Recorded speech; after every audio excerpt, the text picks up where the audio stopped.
What's going on, y'all? Welcome to a new episode of Kickback with Chad and Ricky. That's Chad. I'm Ricky. We're in a new week. We are getting after it. Unfortunately, The Last Dance is over. The Bulls docu-series has wrapped up on ESPN, man. What a ride. What a awesome blast in the past, Chad. I mean, let's just dive into it right away. Yep. Who was the biggest winner after watching that docu-series to you? Biggest winner had to be sports fans in general. You know, that Sunday nights became an occasion, a gathering around the TV that we have been craving and haven't had in a while, and it delivered. Sports fans definitely got what we needed. Yeah, I would agree with that. I would probably say a specific sports fan probably came out of that the top dog in it. And my answer to that would probably be LeBron fans, Chad. After watching that docuseries, I know LeBron was not mentioned in it. He came up number 2 on trending words during that docuseries. You watched a lot of situations and scenarios that Jordan had to go through, a lot of adversity that he, sometimes failed. That seemed to be heralded as him being a warrior, whereas Mr. LeBron James is criticized to it for this day. Wink, wink, cramps in San Antonio. Mike kind of did that too, So I would definitely say LeBron and his fans are feeling good just from a standpoint of all-time greatness debates. ESPN's ripping them a new one right now, talking about it's obviously Jordan, but I'm going to have to say big LBJ and his people. What about losers, man? Who's the biggest loser of biggest all? Loser after The Last Dance has to be Bulls fans, 100%. We now see why superstars do not come to this organization. No, it's not because Chicago is not a destination they don't want to go to. It's because this is an organization that players have not been able to trust. No. But I will say, the hiring of AK and Mark Eversley hopefully, changes the tide a little bit. But still, you're still being run by Reinsdorf, the whole family. It's just too much, I mean, I did rep that Marcus Fizer jersey when I was a kid. Eddie Curry, Tyson Chandler. Fail.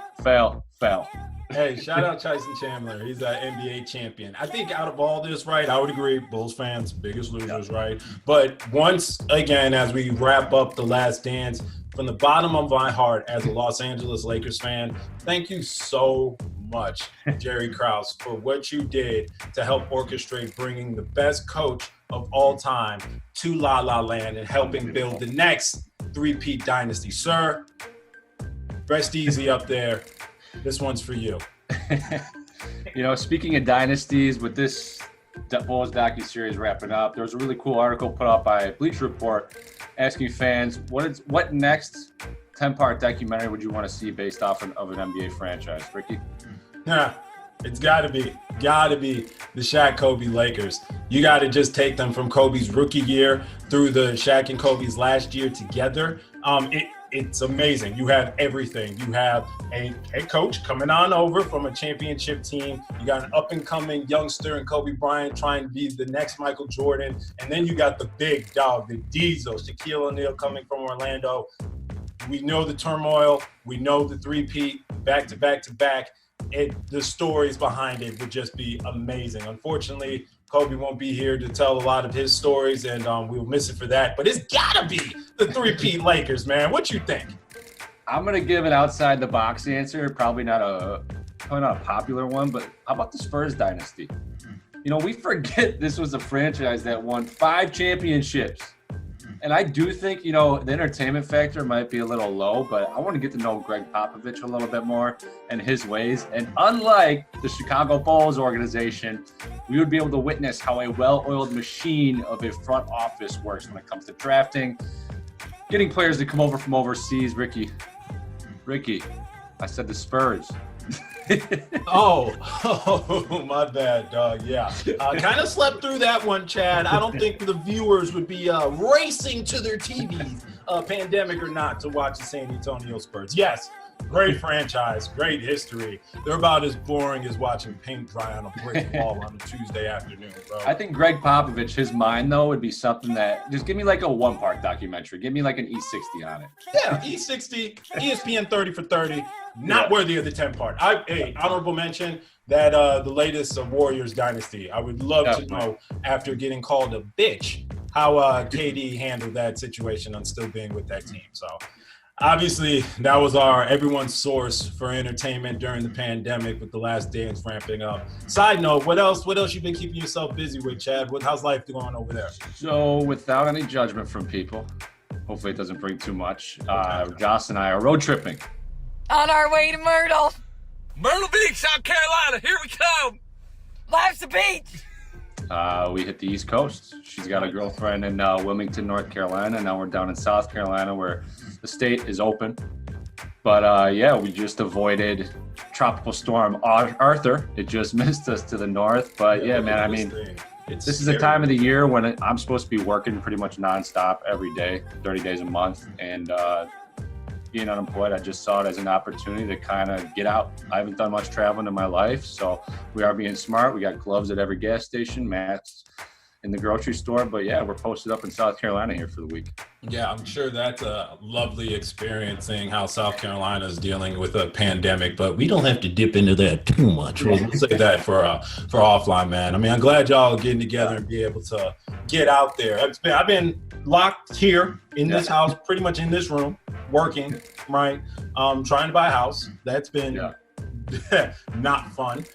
Pandemic's kind of delayed a lot of stuff, and honestly, we'll probably have to go back on the market for our house search. That's how crazy this is going through. So the house situation aside, we're figuring that out. You know, we're in a good spot. You know, I'm always an optimistic dude, so we'll be okay. I've been trying to get my mind off of it though, doing my binging. We did Ozark, finished that up. Amazing.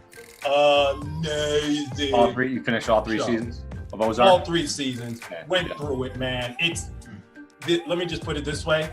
The ending to season 3 is mind blowing. Okay. Okay. You with me? But I gotta bring up another one of my other binge shows that I've been diving into, man. Like a lot of Americans, they are infatuated with the hit TV show 90 Day Fiance. For those that don't know, it's all about foreigners marrying or getting engaged to Americans and their relationship and trying to get them a K-1 visa and coming over here to the United States. There's a couple this year. We have Stephanie from the United States and her Australian girlfriend, Erika. And throughout this whole season, Chad, I have hated Stephanie. You know, I don't know her personally, so don't say it's the wrong way. What's wrong with Stephanie? I hated her character. I did not watch her the show. Bro, she is the girl that always has something wrong with her. No matter what situation you're going through and no matter what she did to you, let her tell you how she's actually hurting in this. And then it always comes back to her. And it's like, oh, how the hell did we end up feeling sorry for you when you're the one screwing people over? And, anyways, this ain't about her. This is about my girl, Erika, the girl that she went over to Australia to fall in love with and had Erika, come out to her parents as a bisexual woman, right? So big thing, huge thing. Her parents are awesome. They were all loving and embraced her. The plan was for Stephanie to come out to her mom. They get on FaceTime. She talking about, I have a confession to make. Okay, what's that? I went swimming with sharks. What the What you mean? You were supposed to do the biggest thing in your life, just like your partner said, and you wasn't there for her. So then all of a sudden they get into a fight. She drives away. Stephanie drives away, blames Erika because she didn't come out to her parents, and Erika was sad about it, right? And long story short, they come around to breaking up, and now Erika had to drive 3 hours just to come get broken up with officially. So my heart goes out to my girl Erika. She's got wonderful personality, booming hair. You see half of it's pink, half of it's purple. Love her style, tattoos all around. Love her accent. Erika Boo, you need some people, male or female, that you want to fall in love with. Come on out to the shop. We'll take care of you. We got some good people that you can for sure. You ain't got to put up with none of that crap. Not all of us Americans are that goddamn mean and selfish. Sorry. You know what else this pandemic has done? What? It has twisted the minds of NFL writers. Okay, yes, I'm a Bears fan, but this comes with no bias. To say that the Chicago Bears are going to finish 3-13 is asinine. Yeah, it's borderline racist, and I don't know how. I mean, come on. I understand the quarterback situation is still a little iffy, but there is too much talent on that football team to tell me. I mean, 3-13 is bad. 8-8 last year with a good defense, a top 10 defense that couldn't stay off the field. Right. Because the offense couldn't put points up on the board. If we look down and check our phone at first down, we look up, the Bears are getting ready to punt. That was the 2018-2019 season. So, I mean, for this writer to come out and say that the Bears are going to finish last in the division, that means that somehow the people over there in Detroit are paying a lot of people off recently because the love that the goddamn Detroit Lions are getting to win the division is absurd, right? You look at, going back to the Bears defense, Chad, when you add a big boy at DN, edge rusher, in Robert Quinn. Most underrated signing of the NFL offseason. Upgrade a top 10 defense. Man, I'm going to be hard-pressed for you to not see at least another 500 team. You got Nick Foles in there at quarterback.